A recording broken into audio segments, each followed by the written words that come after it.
Hi, my name is Sachin Gately. Thank you, well, honey. My question is on foreign aid. How do we prevent foreign aid from entering the wrong hands and adverse political organizations?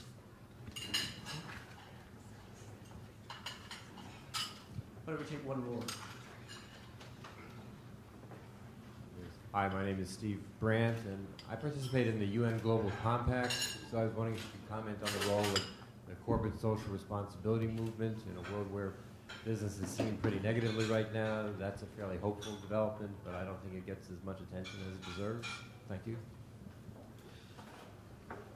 Okay, why don't we deal with those in reverse order? I think one of the most exciting innovations in the development space in the last few years has been the increased engagement of the business community, both in the form of actions taken by individual corporations and actions taken by individuals. I mean, I take my hat off to somebody like Bill Gates, who is quite literally changing the world twice in one lifetime. Firstly, by making sure we all use Microsoft in our computers, and secondly now by the most extraordinary program in the areas of basic healthcare.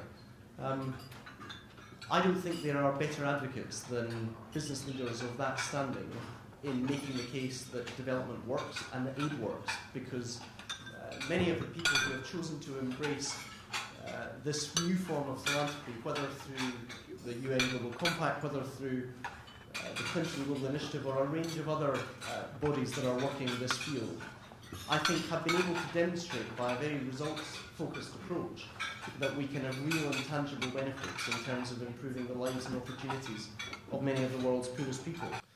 I also think that there are many thoughtful business leaders today who recognise that in the face of the global economic crisis that is now affecting every continent of the world, business does have work to do in terms of being seen to uphold effective principles of corporate social responsibility. And I've been heartened by some discussions that I've had with corporate leaders about their determination to maintain that work, notwithstanding the straitened economic circumstances that they now find themselves in.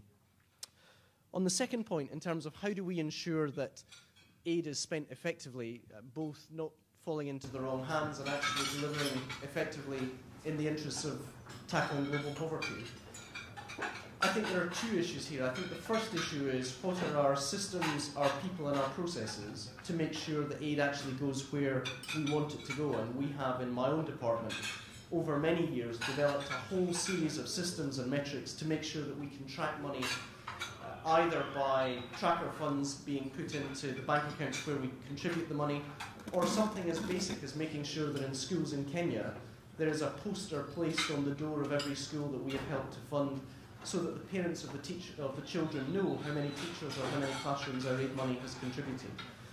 Now, there are many technocratic solutions in terms of ensuring that aid money is spent properly. We have peer-to-peer review mechanisms, we have a whole suite of tools and technologies. But it rather bears on a point that I made in the speech. The best guarantee that money is spent effectively, both in terms of donor funds but also in terms of countries' own funds, is to have a vibrant and healthy parliamentary democracy, to have a vibrant and free press, rooting out bribery or corruption where it exists. And in that sense, I think it is related to the broader issue of governance. Certainly, we have to work in some very challenging environments, whether that is the Middle East, whether it is in conflict-affected states. But we have worked extraordinarily hard to make sure that our money is not misappropriated and is used effectively, really for two reasons. Firstly, we have a fiduciary obligation to British taxpayers whose money we're spending. But secondly, every dollar or every pound lost to the appropriate recipient is money that would otherwise be vaccinating a child, be building a well, or providing a teacher or a classroom. So we have a strong interest and a strong track record in making sure that money is spent properly. To our colleague from Oxfam's question in terms of an arms trade treaty, if you look at these countries that I've been describing today, the biggest single challenge is small arms. And we have, for a number of years now, since we put it into our manifesto in 2005 at the last general election, as a British government been pushing for a new international small arms treaty. It is vital, we think, to be able to try and stem the illegal flow of arms which make these conflicts worse and exacerbate the terrible vicious cycle that I sought to describe between poverty and violence. And if you look, for example, in the Eastern DRC, where I was just a couple of months back, the area is literally awash with arms from a number of multiple different sources, and a big part of what I've been describing today would be actually getting to grips with the illegal trade of arms that we've described. So another round of three. Hi. Is the mic on? My question is really what you described were a couple of conflicts in different areas of the world, but when I started looking at them, they seem to be distinguished by two basic choices. It's either a territorial, in which case it might be resources, conflict, or philosophical and or religious conflict. And it seems that you haven't in any way described how the differences in the approach might be, because they're two basically different problems that can't be simultaneously or put in one basket in terms of approaches to resolve it.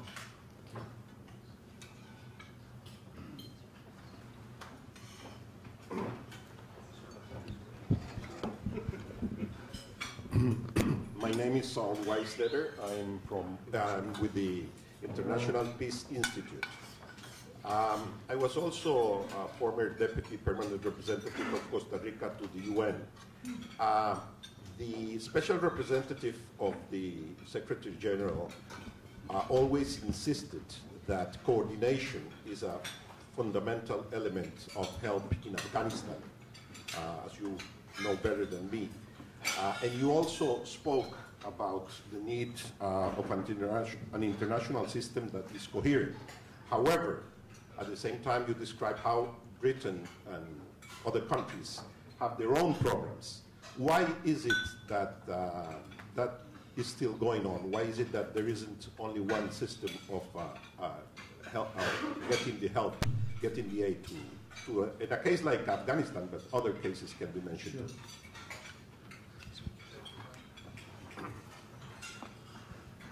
Hi, my name is Zach Burton. I'm with the International Crisis Group. Thanks very much. You mentioned Zimbabwe briefly. I just wanted to ask your own thoughts about your government's aid engagement with the coalition government going forward, particularly Humanitarian Plus strategy, the importance of that, and where you think things could be in the next 12 to 18 months. Thanks very much. Okay, let's deal with those in the order that I received them. You're right to recognise there are some conflicts that are defined by religion and others that are defined by territory. But alas, we don't live in a world in which we can comfortably or easily categorise the conflicts that are taking place. If you look, for example, at the Eastern DRC, it is partly defined by ethnicity, it is partly defined by access to natural resources and mineral resources in particular, and it is partly defined by regional interests. My point would be that whether we judge that the conflicts of this coming century are more likely to arise from religious division, or, as Senator John McCain argued quite recently, more likely to come from issues of water scarcity and resources, it still requires that there be an engagement with issues of security and governance. And in that sense, I don't dispute your basic thesis that there can be a range of different sources to the conflict. But I think the commonality of the conflict in terms of the solution dictates that in any of those conflicts, there needs to be an appropriate response in terms of governance and security.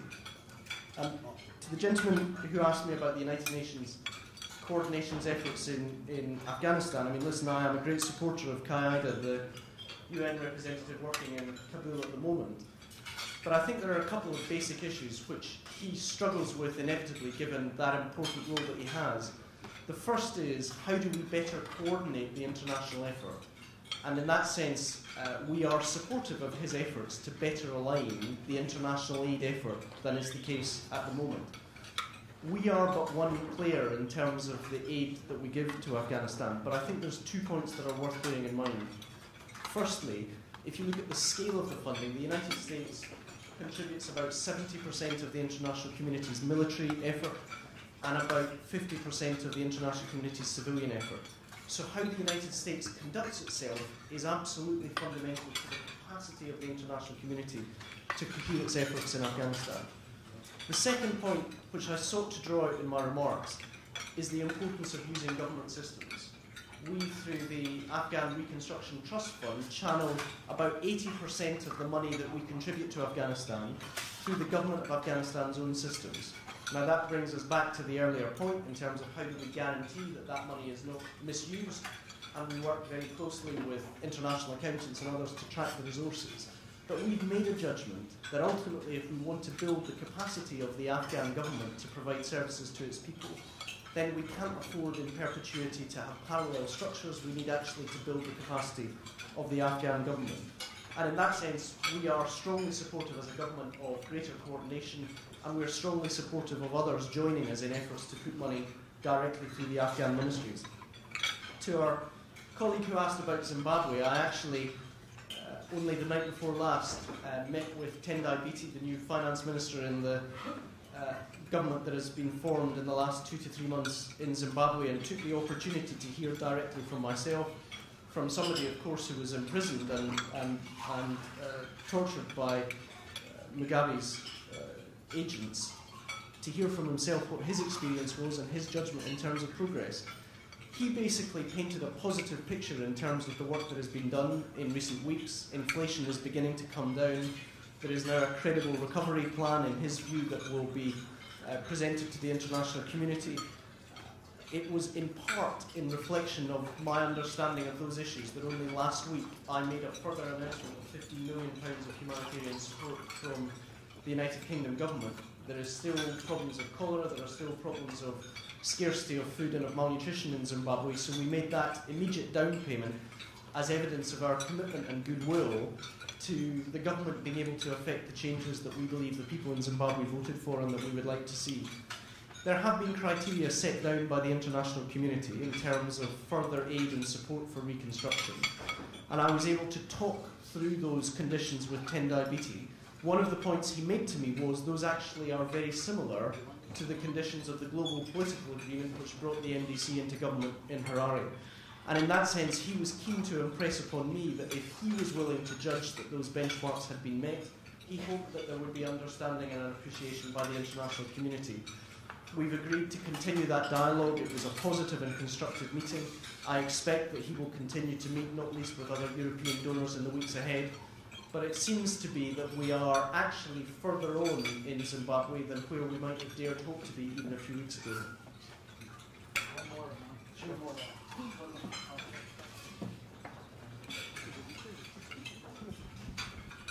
I'm George Rupp from the International Rescue Committee.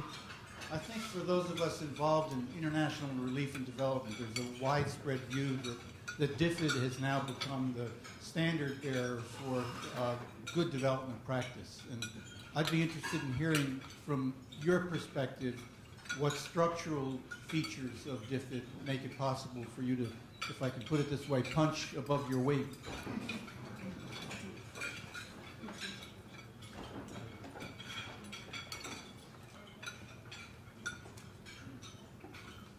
Take a couple more and then I'll come back to you. Yep. I'm Diane Bennett. I'm from the Development Research Institute at NYU. And there's a growing movement in development led by Bill Easterly and Dambisa Moyo and some other people who are articulating how aid has been bad, especially for Africa. And I appreciate your articulation today of policies and the standard that has been set by DFID of how aid can be effective, but it's not always effective, and in many cases it does fall in the wrong hands, and where the policies aren't really effective. How do you address that proposition that aid should go away in the next 5 years?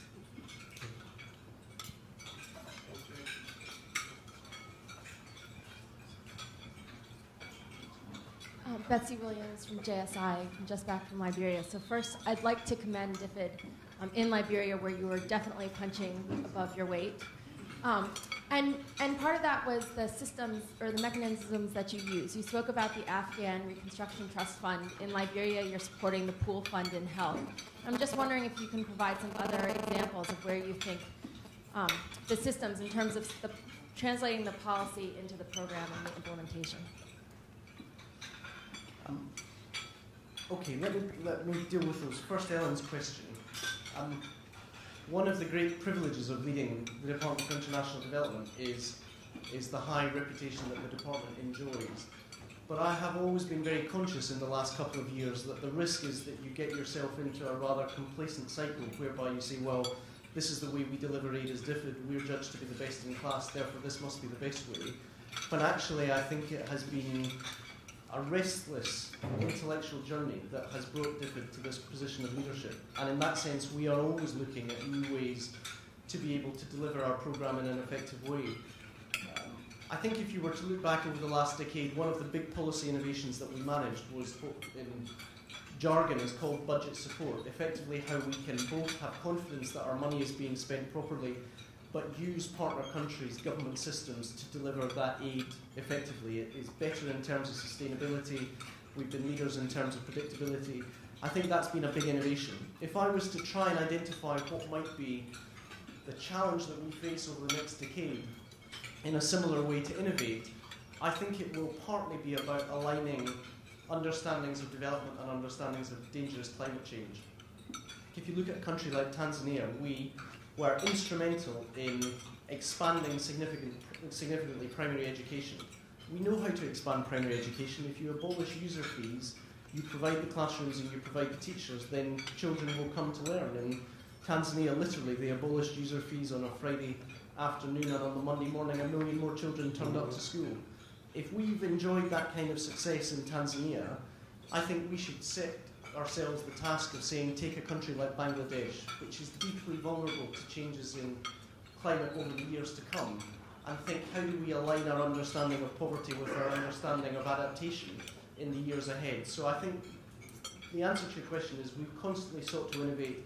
We've developed some technologies, some tools and some techniques that have worked well, but I can assure you that we're constantly looking to improve and to reflect the changing challenge that we face. And I suppose my speech today was an endeavour and a contribution to that ongoing debate about us trying to do the hard yards of working in these conflict and fragile affected states. Otherwise, we will write off more than 1 billion of our fellow citizens.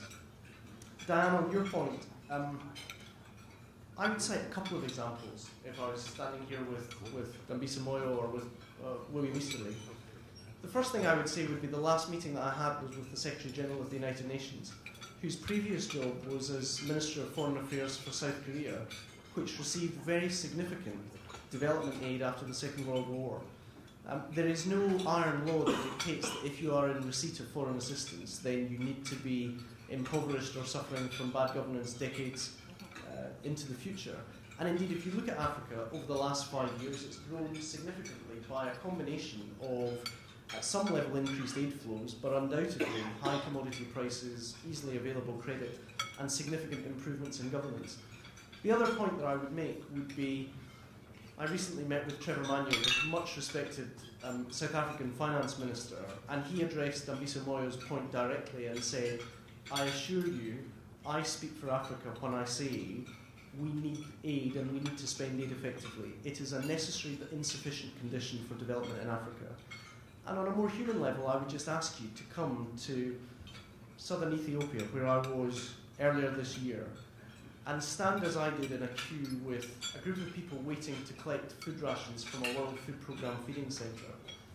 And I always find these encounters quite challenging on a human level, because you are acutely aware that within a few hours of that discussion and that encounter, you will be jetting back to a life of almost unimaginable privilege by comparison with the people that you meet. So I said to this very dignified man standing in the queue, I said, tell me what life is like in this village. And he said, in this village, we work hard, we eat little, and we want our children to do better than ourselves. Now, it was for me the most extraordinarily eloquent statement of our common humanity. And in that sense, I think Dambisa Moyo or Bill Easterly might have some difficulty convincing that gentleman, or millions like him across Africa, that actually it is not simply morally the right thing to do to stand with these people and to support them, but economically it's smart and it's in our own best interest. Final point I'll make on this, and then I'll address the last question. It's going to be tough to make the case for international development in the years ahead. I'm very aware of that from the encounters and the conversations that I have, both with my own constituents and in national media in the United Kingdom.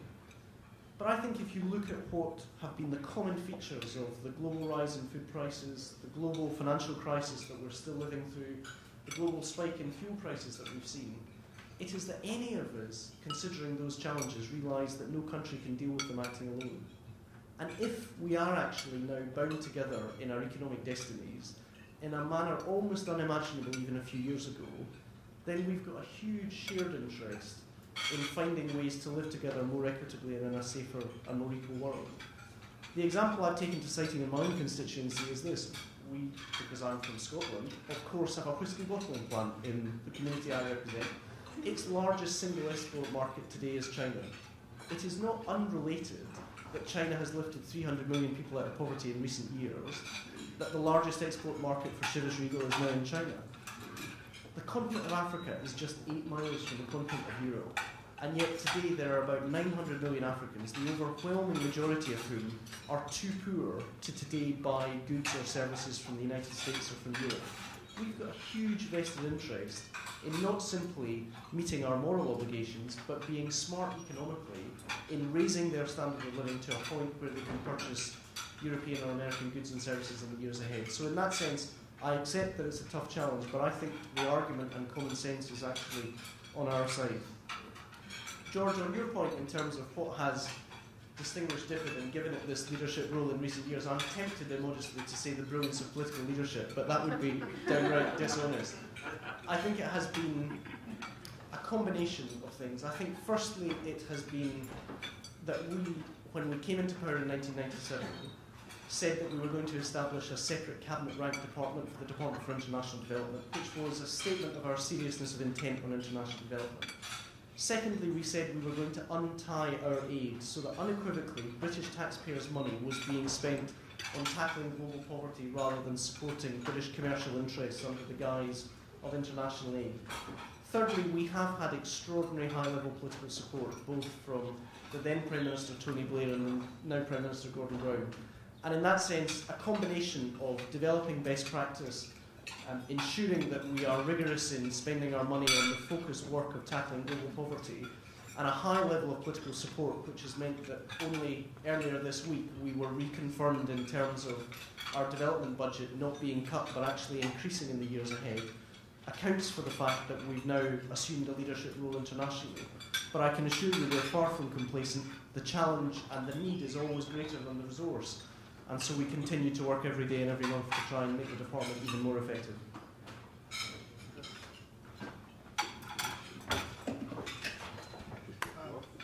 Please join me, excuse me, in thanking Douglas Alexander. I know that I rest a little bit better at night in this time of great global challenge to know that he's there helping steer Gordon Brown and his remarkable administrations. I think one of the things that has not been, recognized enough domestically in the U.S. is the intellectual and political leadership that Gordon Brown and his team have been providing in this time of great global crisis. So Douglas, thank you very much for everything you've done.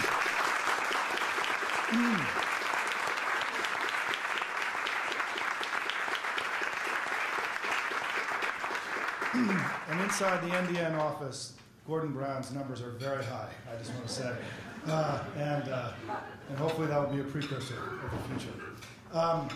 So just to end up, thank you all for being here. If you want a copy of the speech to send to friends, family, colleagues, and others, you'll be able to go to the website of the Department of International Development as well as at NDN, and also on the NDN blog and site, you'll be able to also find the video for anyone else who'd like to see it. Thank you all for being here. Enjoy, everybody. Thank you.